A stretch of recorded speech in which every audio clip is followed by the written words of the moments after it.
C'est un plaisir de vous retrouver. Bienvenue, chers téléspectateurs, à ce journal dont voici les grands titres. Les travaux de réhabilitation de la route nationale numéro 3 commencent lundi. Ils accusent un retard de quelques jours malgré l'ultimatum qui avait été adressé à l'administration locale et à l'agence routière du Burundi, chargés tous les deux de la réhabilitation de cette route.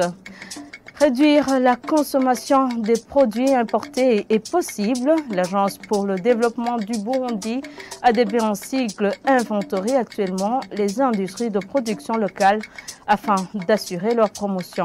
Tout de suite, les détails.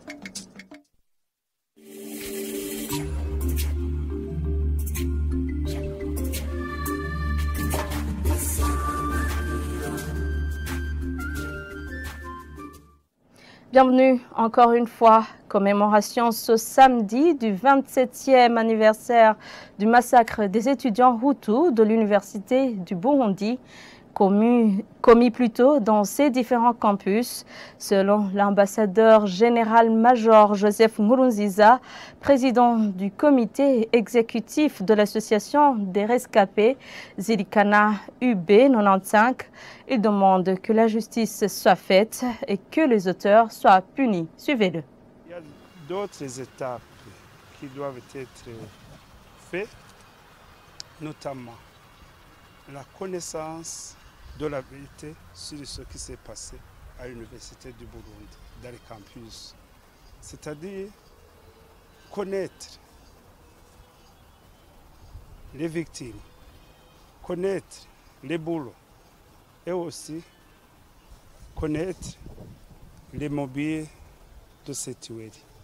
Ça, ce sont des étapes qui viendront, nous les attendons, mais aussi nous voulons que les organes de la justice se ressaisissent et prennent en main ce dossier de ces assassinats, de la taille du génocide qui se sont passés à l'Université du Burundi. Et pour nos jeunes burundais, que ce soit ceux qui se trouvent dans les institutions universitaires ou même ceux qui ne sont pas dans ces institutions, nous les conseillons de se focaliser dans les études.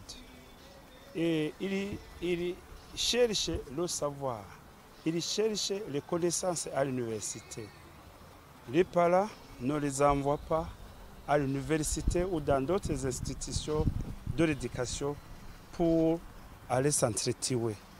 Les parents les envoient pour avoir des connaissances afin qu'ils puissent servir le pays. Mais quand ils s'adonnent dans des tueries, c'est-à-dire qu'ils dévient de la mission principale qu'ils ont, qui a été donnée par les parents et même l'État, parce que l'État finance ces institutions pour que nos jeunes puissent avoir du savoir. Je vous le disais en titre, l'Agence pour le développement du Burundi, ADB en sigle, est en train d'inventarier les industries qui produisent localement en vue d'assurer leur promotion. Propos du directeur général de l'ADB lors de la réunion de réflexion sur le système de substitution aux importations. Pour Didas Ngendakumana, cela va permettre de réduire la consommation des produits importés. Je vous propose de le suivre. Nous avons déjà identifié certaines entreprises, certaines industries qui produisent ici localement, mais aussi qui exportent, mais en petite quantité.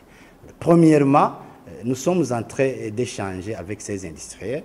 L'ADB va les appuyer pour qu'ils puissent accroître les productions qui va se répercuter sur l'augmentation de les exportations. Il y a aussi les autres domaines qui ne sont pas exploités.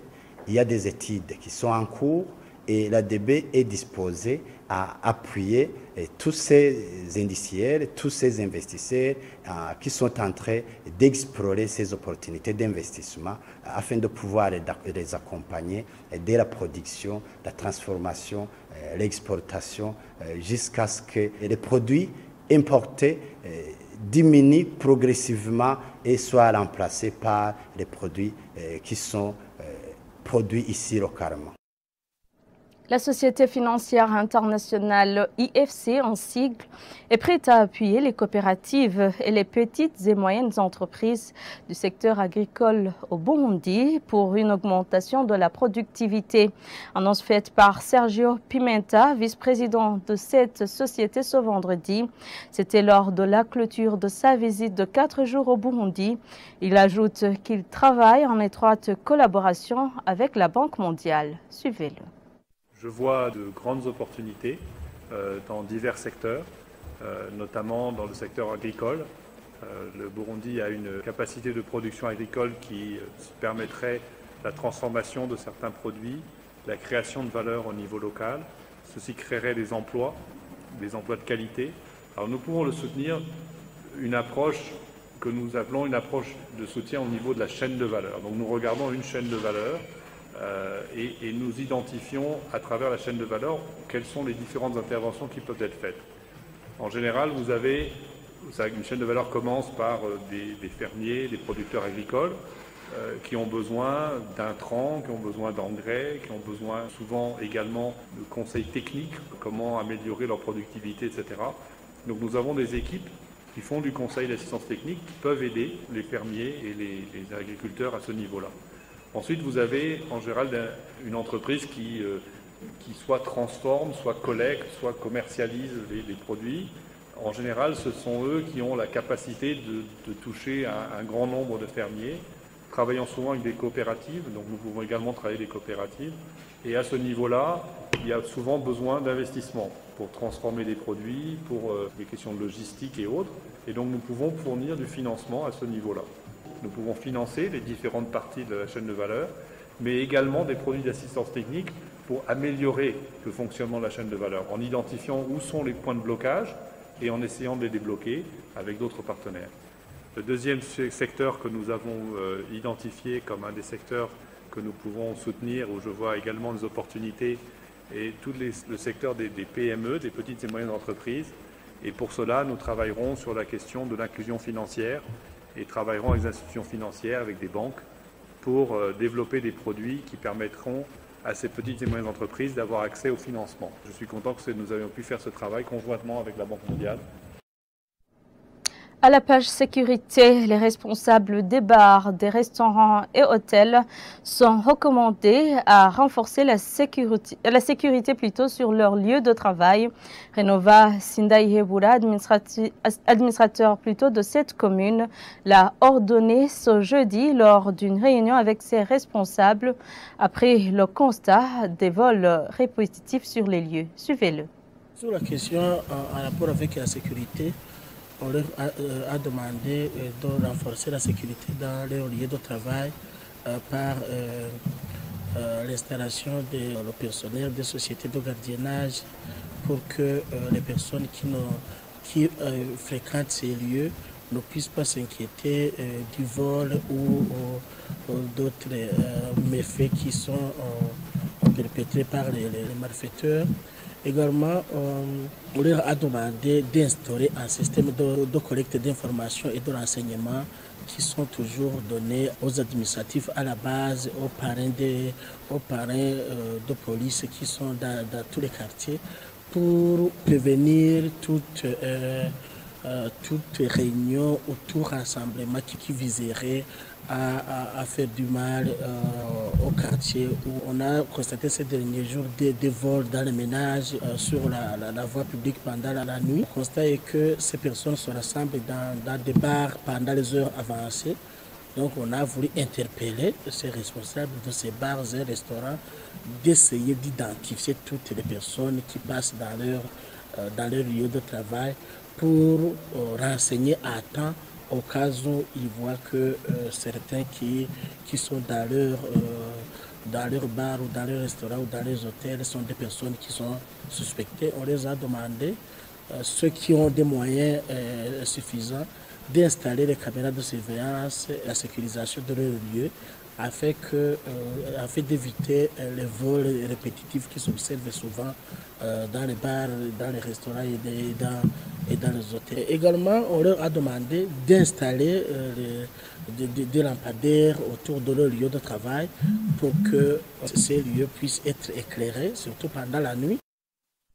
Le Conseil des ministres tenu la semaine dernière a approuvé l'adhésion du Burundi dans la zone à réseau unique de communication de la communauté de l'Afrique de l'Est. Le secrétaire général du gouvernement, qui a lu le compte rendu de ce Conseil, a fait savoir que cette adhésion réduira pour le Burundi les tarifs de communication. Je vous propose de le suivre.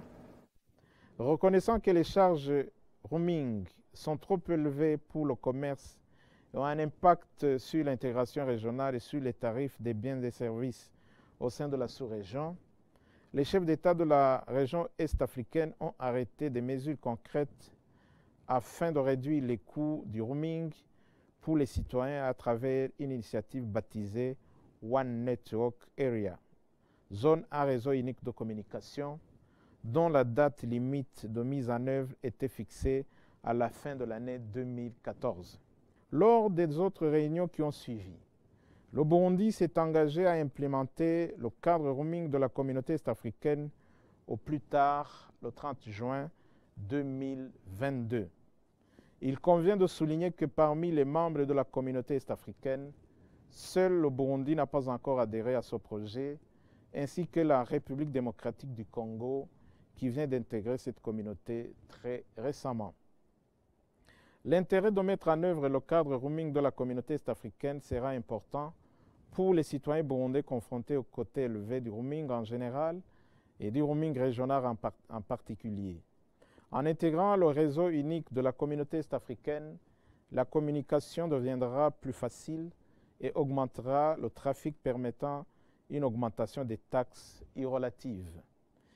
Ce projet de décret indique que le tarif régional de détail est plafonné à 0,10 $ américains par minute, y compris les taxes applicables dans chaque pays de la communauté est-africaine, et le tarif interopérateur pour région est plafonné à 0,07 $ américains par minute.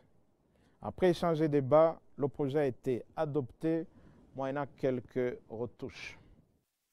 En province Rumongue, les travaux proprement dits de réhabilitation de la RN3, tronçon Rumongue-Gitaza, attendu pour ce vendredi, n'ont pas pu commencer malgré l'expiration de l'ultimatum récemment adressé aux parties concernées.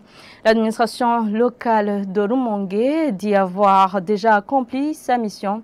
Cependant, au niveau de Sogeya Satom exécutant ce projet, l'on dit attendre encore la validation du projet d'exécution, ce qui sera fait pour que les travaux commencent au plus tard ce lundi, selon le directeur général de l'agence routière du Burundi, Jean-Pierre Misago.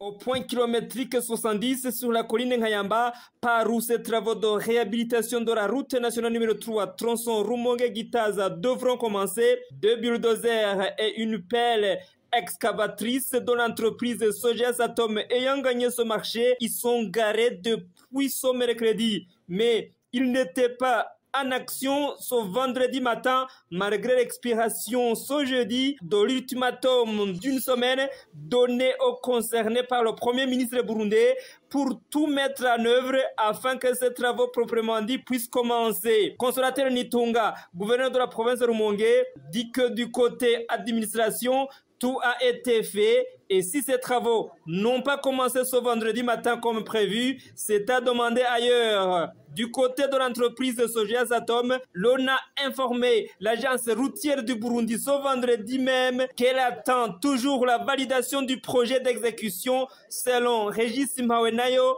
directeur général de l'agence routière du Burundi, qui dit s'activer pour vider cette question afin qu'au plus tard, lundi prochain, ces travaux puissent commencer. Sur le terrain, une maison près du point kilométrique 70 qui devrait être préalablement démolie dès ce vendredi matin comme convenu selon des employés de Sogea. Cet homme rencontré sur place ne l'était pas encore. Son propriétaire était en effet encore absent sur le terrain jusqu'à 9h de ce vendredi. C'est par ici que prend fin ce journal. Merci à tous de l'avoir suivi. Bonne suite des programmes.